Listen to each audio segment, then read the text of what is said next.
Today we have the lecture on thermoregulation, and these are the learning objectives. How can I go a little bit far away from this? So these are the, can you hear me still? Yeah. These are the learning objectives that you can read later on, and you don't need to do that. So, as you know, we produce heat in the body during all functions that we have, and this heat is dissipated from the body.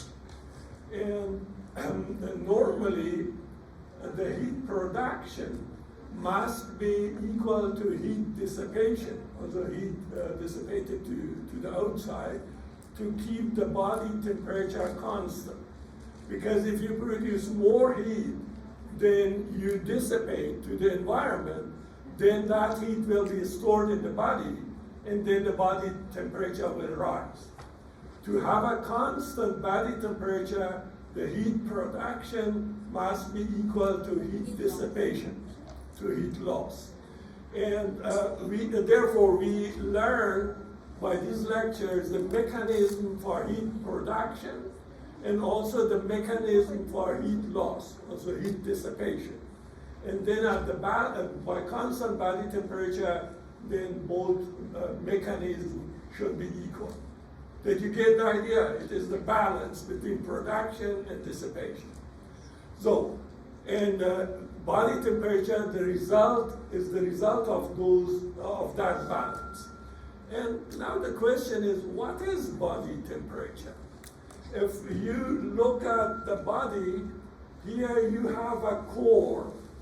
How can I change this to red one? I think it is possible, but I don't know how to do it. Can you see the mouse? Yes. Okay. That is the core of the body where all organs are heart, lung, GI, and so on. Most of the heat is produced there in a steady state condition.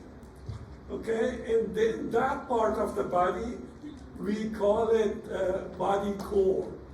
And the temperature of the inside, we call it core temperature.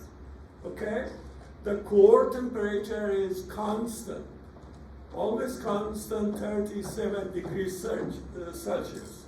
If it is more or lower than 37 degrees Celsius, then it is either fever or it is hyperthermia and hypothermia. We will learn those conditions.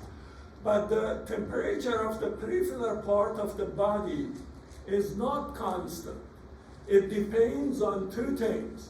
One is the location. Where do I measure the body on a scale? In the hand or in the leg or in the body here? And the other one is how high or low is the environmental temperature. Okay, environment temperature in the part of the body determine what is the temperature at that part of the body at that scale. So we call it a scale temperature. Also this peripheral part, which is white in this slide, is where the scale temperature is variable, not constant. And that is given here. You see here, core temperature is always constant, 37 degrees Celsius. So to this part, the core. And then the skin temperature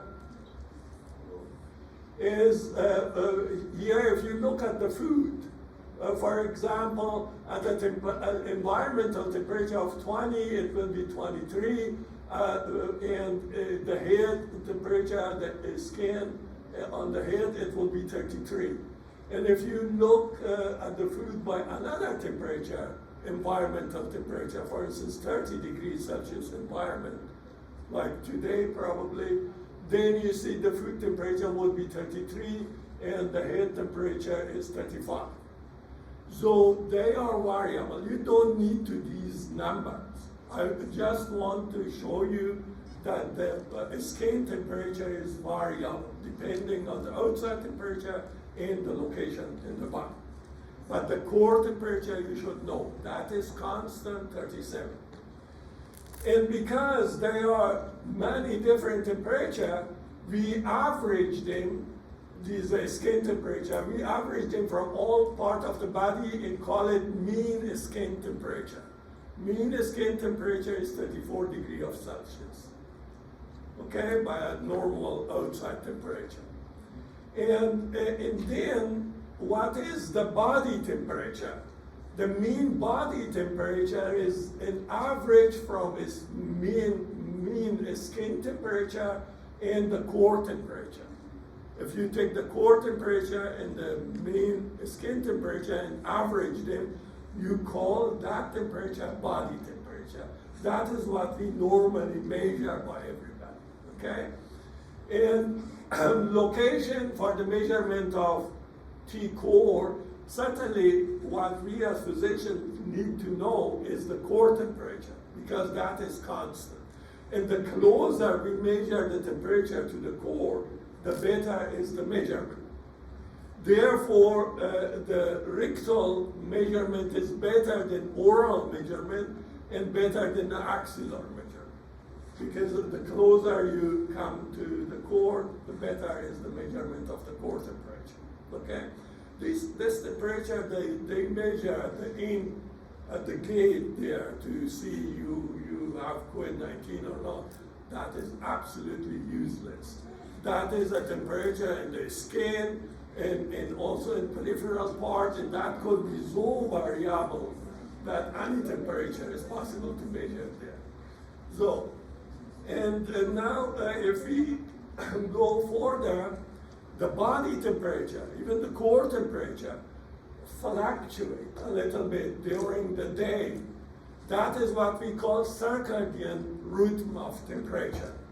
The body temperature is lowest at the 6 o'clock at the morning, and it is highest at 6 o'clock at the evening. Okay, remember to lowest point and highest point, and then connect them to a line. At the lowest at the 6 a.m., highest at the 6 p.m., and the difference between low and high is about ½ degree of Celsius. Okay? At the evening, you measure probably ½ degree higher than at the morning. And there is also another period of variability of temperature, which is long-term variability. That is, my ladies, the case. You know, every one of us, and also the ladies, have this circadian rhythm. This blue curve is exactly this one. But at the post-evolution period, the temperature at each point is 0.2 degree higher at the post-evolution compared to pre-evolution. Okay? And in the past, the people used this temperature change as a kind of method to prevent pregnancy. But if the people, and there was a lot of mistake. Why? The mistake is very easy to happen. The point is, if you use this method, you must measure the temperature always at the same time. If you measure one day, you measure it at 6, you must measure every day at 6 to have this comparison. Otherwise, if you measure one day here at 6 o'clock, here is low, and another day you measure it at 6 at the evening, and you see, oh, the temperature is higher here, even the normal temperature, and you say there is a post-evolution period. That is wrong. You make a mistake. Also, by that method, the people should measure the temperature always at the same time of the day to make an accurate comparison. Okay. And now we start to understand the mechanism of heat. As you see here, heat production. Where is the heat produced in the body? And the mechanism of heat dissipation or heat loss. And they are balanced to each other, and they determine the body temperature, which is a result of heat storage. If you produce more heat than we dissipate the heat, then the heat storage increases, the body temperature increases. And the opposite is the case if the production is less than loss. Okay? So, and what are the mechanisms of heat production? Once we produce heat by physical work, if I want to lift this one, then energy is transformed to heat into work. 20% of the energy is transformed for the work performance. If I lift this one, 20 energy that I use is used to lift it up. But 75% of energy that I use by this process is ending as heat. Okay? And that is heat. This heat energy source we cannot use in the body. That is the energy that we should get rid of from the body. And then by internal work, if you look at the work of the heart, lung, GI, and other organs, brain, all the energy is finally transformed to heat. There is, you have learned in school that the energy is transformed from one form to another, potential energy, kinetic energy, and so on. But finally, the end result is the heat. That energy will be produced. If the heart is working, it becomes hot, it becomes warm. So, and also we use energy for purposes of thermoregulation. What is that? For instance, if you are in a very cold environment, you start to shiver. That is muscle contraction. And you have learned in muscle physiology that by muscle contraction, ATP is required to run the cross-bridge cycle, and at the end, that energy is transformed to heat. So this shivering is not to perform any work. The shivering you get to produce heat. So that is the shivering. Another form of energy production, heat production, particularly the case by babies, is the non-shivering thermogenesis. By this, the baby doesn't start to shiver. The babies have brown fat, and this brown fat is metabolized and produce heat. That is mostly by the babies, but adult people have a little bit brown fat in the back, but normally it is a mechanism for the babies to produce heat. And what you see on this side is that this heat which we produce can increase 12-fold. BMR means basic metabolic rate, at basic metabolic rate. It can increase 12-fold if it is needed. Okay, if we work very hard, we can produce 12 times more heat. And also this heat of thermoregulation by shivering can increase by five-fold. And this non-shivering thermogenesis can increase to 2 to 3-fold. You see, there is a high capacity that if needed, additional heat will be produced in the body to keep the body temperature constant. If you are in a cold environment and your heat loss is high, then you can produce more heat at the time by these mechanisms. Okay? So, and now we go to mechanism of heat storage.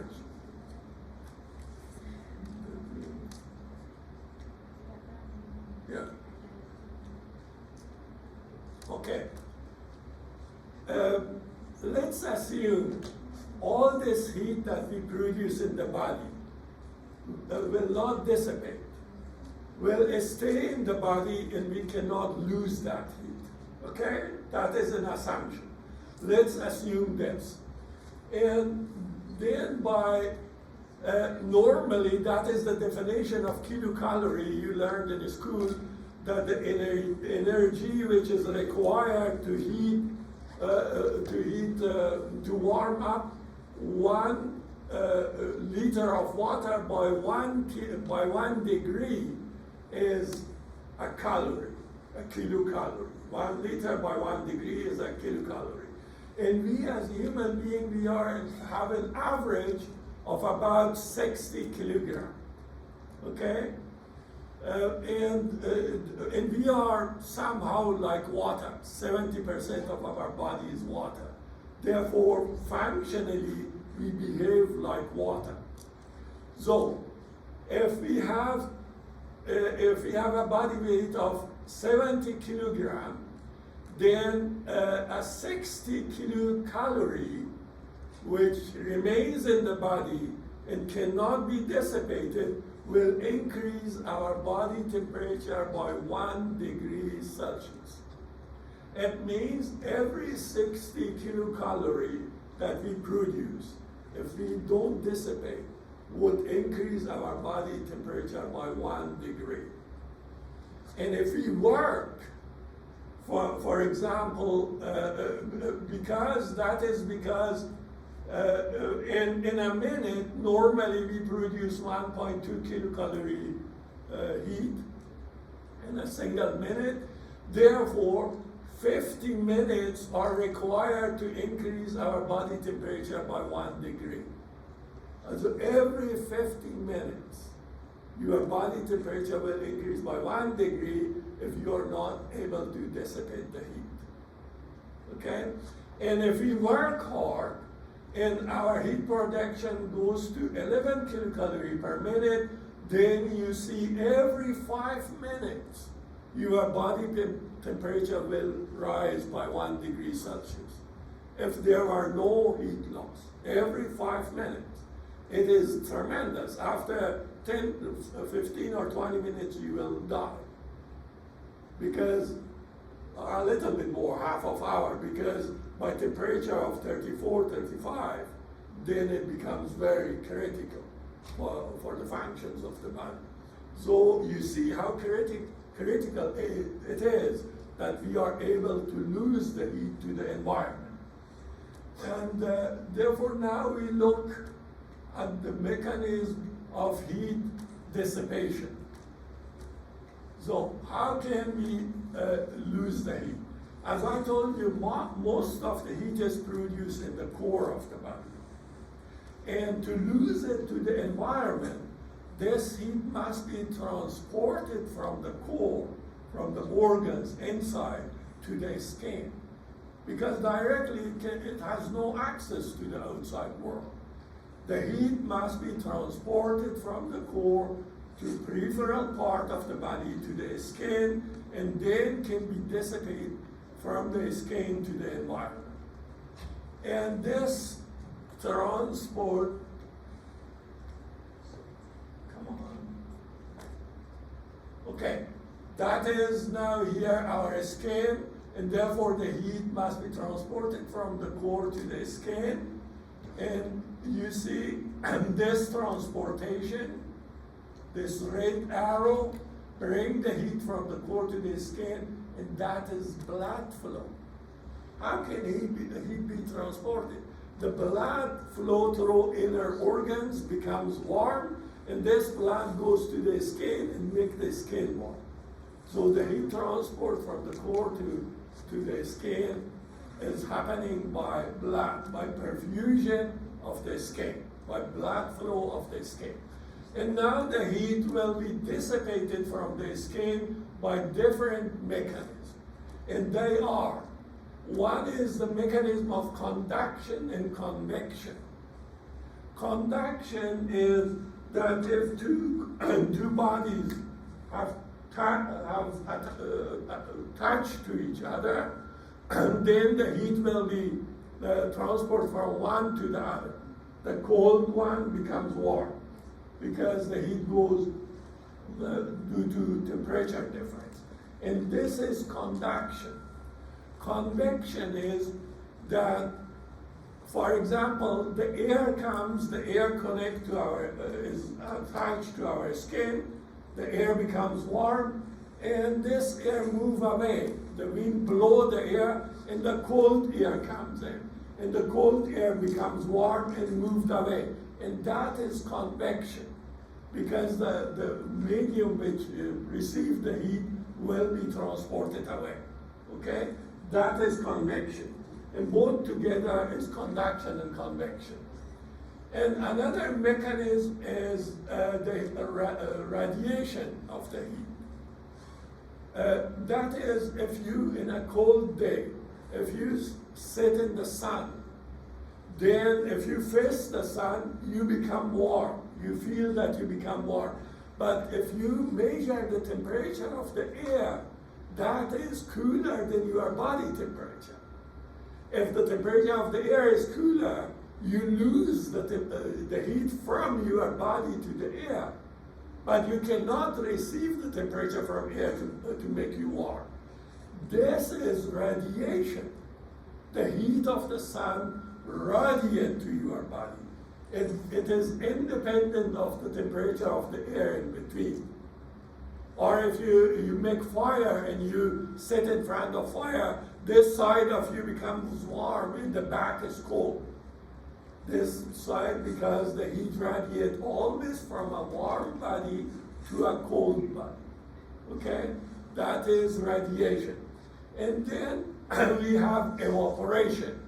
The heat is dissipated by evaporation. What does it mean? We evaporate the water. If you boil water and boil it, and suddenly the pot becomes empty of water. Why? Because this water is evaporated. By evaporation of 1 liter water, you need 760 kilocalories. And now if the water evaporates from my skin you don't see, is always wait a little bit. You don't see it. And this water comes on the skin and would be immediately evaporated. And this evaporation, by 1 liter water that we evaporate from the skin, we lose 760 kilocalories. A very powerful mechanism to dissipate heat. So, and if you look at the balance of these mechanisms, by a normal environmental and body temperature, 20% of the heat we lose by conduction and convection. Okay, 20%. Conduction and convection, the red one. And that conduction and convection depends on insulating layers. What does it mean? It does mean that if I wear clothes, if I wear thick clothes, so thick clothes, then the possibility to lose the heat becomes less, because I use an insulating layer that doesn't allow the heat to be transported away. Okay? The air between my jacket and my body remains there. It warms up, it remains there, and it cannot move away. Okay? And that is stored. That reduces the heat transfer. And also insulating layer of air. What does it mean? It means if the air becomes warm on my surface, on my skin, and then the wind blow and take it away, there is a tiny area of the layer which stays on my skin. A very tiny area. The higher I go, the greater is the possibility that this air is moved away, become moved away. And this layer, this small layer, which is on my skin and remains there, we call it insulating air layer. And this insulating air layer is very, very small. At which part of the body? At those parts which are curved.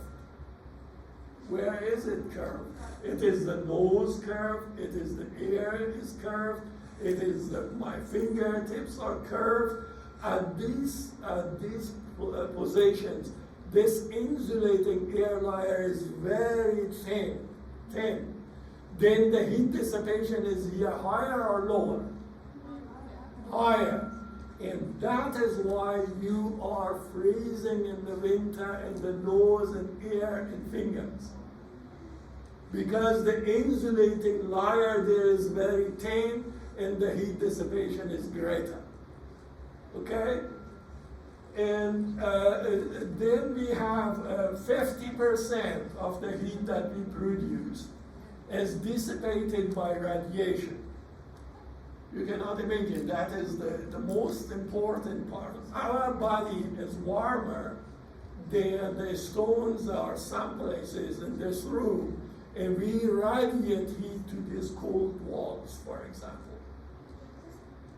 Okay, that is always a warm body radiate heat to a cold body. It doesn't need, if we sit in the sun, we become warm because the sun has higher temperature than our body. Okay? In the same way, our body radiate to heat to another cold body. So, and then the third, another factor for heat. Doctor? Yes. Here, I have a question. Now you said that air can act as an insulator, and then you said that in winter we freeze from the current Because the insulating air layer is very thin. And the thinner the insulation is, the greater is the heat loss. Okay, we lose more heat by the same temperature of my nose and my arm. I lose more heat at the nose because the insulating layer is very thin. So, and now if you look at 30% of our heat that we produce, we dissipate by evaporation. And that is 10% by breathing and 20% from skin. Normally, we evaporate water from our skin and dissipate heat. And also, if we breathe, the air which we inhale is not 100% humidified. And that air, it is normally cooler than the body. And then it goes into the body, it becomes warm, and it becomes humidified. And by evaporation of water in the lung, we lose heat. Okay? That is 10% by breathing and 20% from the skin. They are the evaporation. So now you have these mechanisms of the heat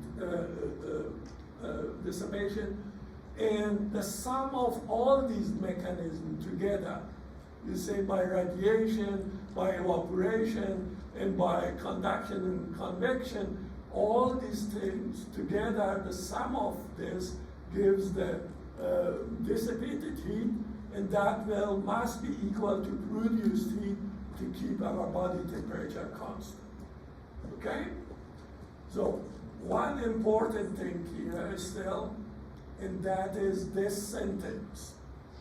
It means all these mechanisms of conduction and convection and radiation happens from warmer part to the cold part, also the temperature difference.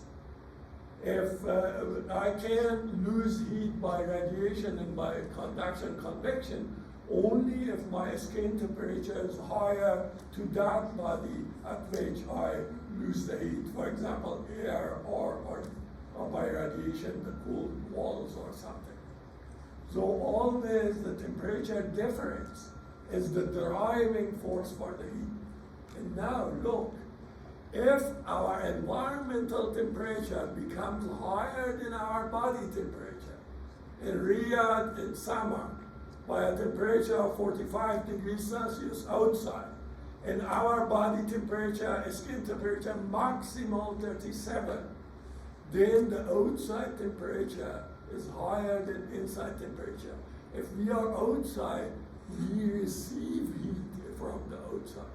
We cannot lose the heat. By conduction and convection and by radiation, we will get the heat in addition to what we produce. And now the produced heat, and that heat that we gain, we must lose it. And how do we lose? The only mechanism what remains is evaporation. The only mechanism which function in that condition is evaporation. And therefore you are sweating. Sweating to bring the water on the surface so that the water can dissipate. Okay? You say if the environment temperature is higher than our body temperature, we gain heat, and all those heat with produced heat must be dissipated from the body. There is no other choice. And the only mechanism which can do this is evaporation. So, and now we go to understand these, every one of those mechanisms. Look at the conduction and convection.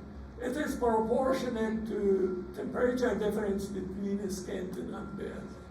If the skin temperature is higher than ambient, we lose temperature, okay? And the opposite, we gain heat. So, and also it is important for this conduction and convection, the thickness of the insulating air layer, as I explained to you, and also the heat conductivity of insulating layer. All materials do not conduct the heat in the same way. They have different conductivity. For example, air conducts the heat very little, but water conducts the heat much better. Therefore, if you are in water, and the water has the same temperature like air, you are freezing in the water much faster than you would freeze in the air. Why? Because the conductivity is higher in the water compared to air. Okay? Therefore, these boats which are drowning, the people who are drowning, you say in the winter they die very fast because the water has a high conductivity. And then they lose a lot of heat in a time.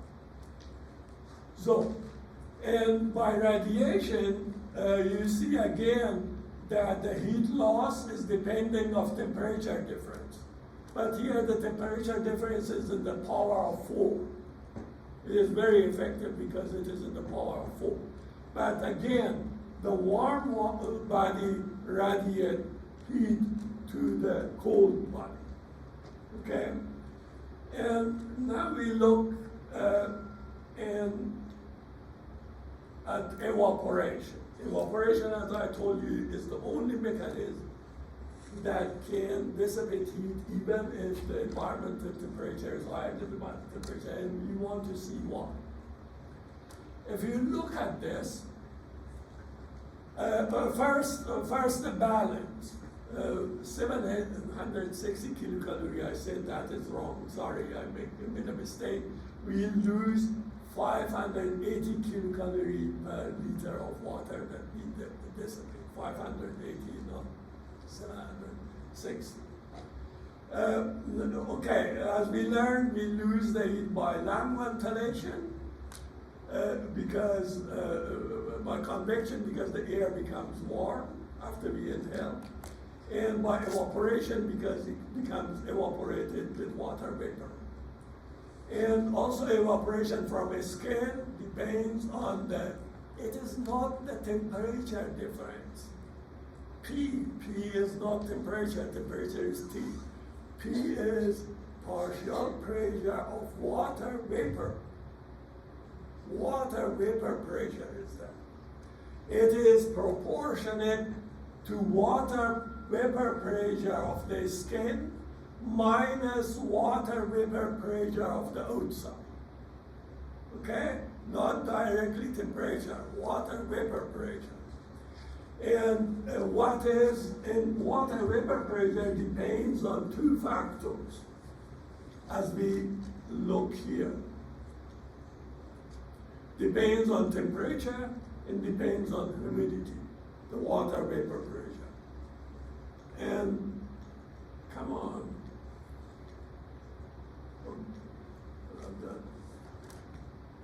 First, look at just here. If we have a skin temperature of 35 degrees Celsius, skin temperature, and humidity is 100% on your skin. The humidity on the skin is always 100%. And then you have an environment, then you will see that the water vapor pressure by a temperature of 35 and 100% humidity is 42 millimeter of mercury. There are tables which show you by 100% humidity how much is the water vapor pressure at certain temperatures, okay? By 42 degree, it is about, by 35 degree, it is 42 millimeter of mercury. And then we have an environment temperature, outside temperature is 40 degrees Celsius. You see, it is 5 degrees higher than the skin temperature. So it cannot give heat by convection, conduction, or radiation. So, and humidity outside is 60%. Okay? And then you will see that the water vapor pressure by a temperature of 40, by 100% humidity, it is 55. It means if the outside has a humidity of 100%, the water pressure would be here 55, the water vapor pressure, and on the skin would be 42. Then we cannot dissipate heat, okay, by 100% humidity, because the pressure of water vapor outside is higher than on the skin. And if we have a humidity of 60%, then we must take 60% of this pressure. And that 60% of the pressure is you times 0.6 is 33 millimeter of mercury. And now you see that the water vapor pressure on the skin outside become less than the water vapor pressure at the skin. And you can dissipate water. You can change water to water vapor. So humidity is here is extremely important. Yes? By 100% humidity, you cannot transfer heat, even by evaporation, if the temperature outside is higher than your body. We are lucky that the humidity outside is always lower than 100%. And it brings the humidity, also the water vapor pressure lower than on our skin, and we can dissipate heat. And here you see now that we dissipate heat or we vaporize water from our skin, even the outside temperature is higher here than our skin temperature. And by each liter of the water that we evaporate, we lose 580 kilocalories. And now, it is very important that our skin becomes weight. And normally, we get 0.02 liter per hour to 0.5 liter liter per day. Tag is German, sorry, I forgot to change that one, okay? Tag means day. You should change it to day. So that is day. Okay, that is the water that we have on the skin and evaporate that water at a time. But you can see by sweating, normally 0, but it can increase to 4 liters per hour. 4 liters per hour. each liter makes 580 kilocalories. It means in 4 hours, 2,400 kilocalories we can dissipate from the body, yeah, by maximal sweating. It is a very powerful mechanism for dissipation of the heat at the hot environment. And one other thing that you should be aware of, this sweat, as we sweat, we are intolerant, and you say, I'm not looking good, and take you a napkin and wish the sweat from your stern, from your body to be clean. That is nice for you, but that is bad for thermoregulation. That water which comes over the skin must be evaporated if we to lose the heat. If we soak it with a napkin, then it is not evaporated. It is nothing. You do a wrong thing for thermoregulation. You must wait until that water is dissipated from your body surface. Okay? So,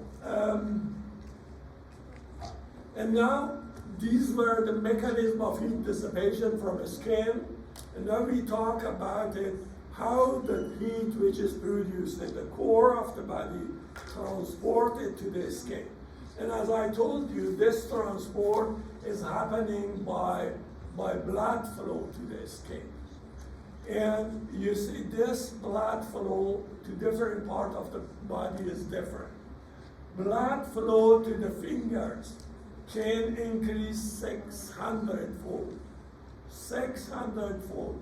The blood flow to the finger can increase. Why? Because from the finger we can lose much more heat. The surface area for the volume is much bigger. Therefore, we can lose a lot of heat by the finger.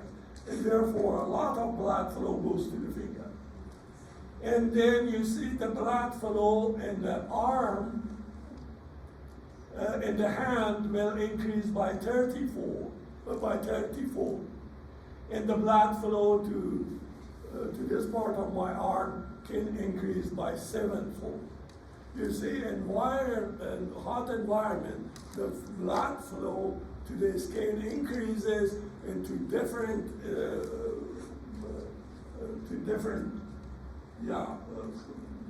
intensity at different part of the body. So, and one thing here, the finger, which are very important for heat dissipation. You have learned in anatomy, you have deep arteries and veins which are deep in the body, and then you have vessels or veins which are superficial in the skin, deep and superficial. And now, if you just imagine from this, if you are in a cold environment, you want to lose less heat. And then you want this blood which brings the heat to the surface doesn't flow through superficial veins. Because if it comes from artery to superficial veins, they are close to the air and they make the skin, the top of the skin, warm and you lose more heat. In the winter, as it is cold, you are interested that this blood flow goes through deep veins. Deep veins has a big distance to the surface and therefore conserve the heat. But if you are exposed to a hot environment, you want to lose more heat. Therefore, this blood flow which comes from artery goes back through the superficial veins, so that it heats up the hand that you can give up the heat better. Okay, that is very simple principle. And that is also shown here.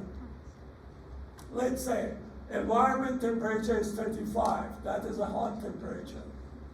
okay, 35 degrees Celsius outside.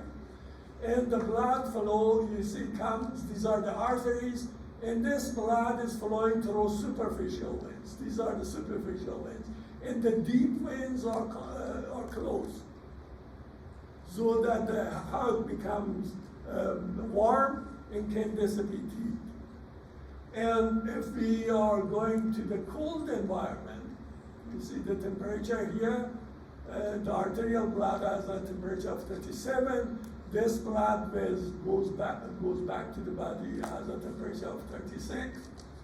If you are exposed to a cold environment here, 10 degrees Celsius, then what is happening? The blood goes through deep veins. That is one thing. And also, you have a connection between in this artery and veins are, deep arteries, veins are parallel to each other, very close to each other. And then the heat from artery goes directly to the venous blood, because venous blood has a lower temperature. And that is the heat transfer, which goes from artery directly to the venous, and is transported with venous blood back to the body, and doesn't reach the surface to be dissipated. Okay? That is what we call here through concomitants. That is the heat dissipation by counter-current heat exchange. It means the artery warm goes in that direction, the venous cold goes in that direction, and the heat goes from artery to the vein to be stored. So these are the mechanisms of heat dissipation, and I end here. Tomorrow, next Sunday, we do the rest. Thank you very much for your attention. The slides are already in module.